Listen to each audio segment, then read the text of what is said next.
Bob Hensley. I am a graduate of The Ohio State University in 1974. I was born in Akron, Ohio. I am married, have two children. My daughter is an alum of The Ohio State University. My son is in college in Maryland, where we live currently. We live in Baltimore, Maryland. I've spent my entire career in the retail industry. And so people wonder, how did you get in retail after you studied history at this fine university? And so when I got here as a freshman in fall of 1970, needing to decide what I would want to study, I gravitated towards history just because I always had read and was fascinated by and interested in the American historical perspective.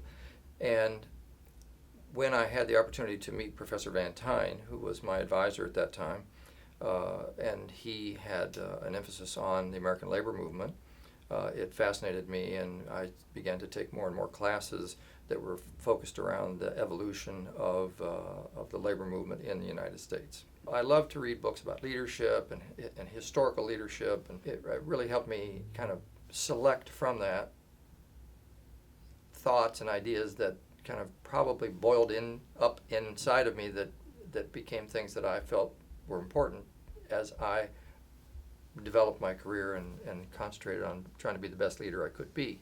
In an arts and science environment, you're constantly being challenged to write and read and comprehend, and I think I look back now and think about all the documents and all the correspondence and the communication that I was involved with in my career, and the ability to communicate in an articulate and precise manner and to comprehend complex documents and to make sense of that to others was an invaluable liberal arts training that I probably undervalued at the time, but learned later was essential, and saw in so many other people the difficulty that they had in communicating, whether it was through the electronic mediums or the written documents especially, where the precision that was needed to communicate a feeling or a thought or an idea was really something many people strained with, and I found it to be, I guess I just took it for granted because getting a point across was something that I'd been trained in, and it became a necessary ingredient for a successful career in business. After I graduated, I was looking for work and went, as many do, into the retail industry and went through an executive training program. But while I was there, I felt that I wanted to do something more specific than just general retail merchandising or operations. And so I went to graduate school and got a graduate degree in labor relations. After acquiring that, I began to apply for employment in that field and got my first opportunity in Dayton, Ohio with Elder Beverman department stores.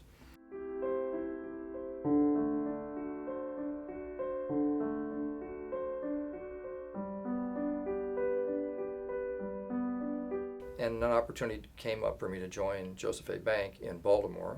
I went there as Executive Vice President of Operations. And so in that, I had responsibility for stores, distribution, logistics, human resources, and then they added the one that really put it over the top. They gave me a responsibility for real estate and store construction. And I had no background whatsoever in that. When I joined the company, we had about 100 stores. When I left them, when we were sold in 2014, we had 650. It was an amazing experience and a great learning opportunity, which I could only hope that my children or other people that are coming through this fine university get the opportunity to have people come to them and say, we want you to take on something that's critically important, where the company will be investing millions and millions of dollars, and we know you have no background in it, but we trust your judgment. And in hindsight, it was like drinking from a fire hose, because we started opening stores, 50, 60 stores a year. And I got the chance to tour the nation like no one would ever get that chance. I've been to every city in the country that's 50,000 or more. And it was a tremendous experience where I met thousands of people.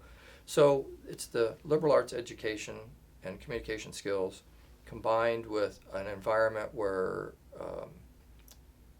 understanding the dynamics of leadership and studying people that were successful or maybe not successful, why weren't they successful, and then having spirited debate over, what was the reason that this law was passed, or this person was successful, or this situation became an anarchy. And I look back and think probably a technical degree, if I'd have gone into business and studied the traditional ones, might not have prepared me, certainly wouldn't have prepared me as much for my human resource career, and might not have prepared me as much for the more quantitative aspects of business that I was involved with in construction and real estate and those areas.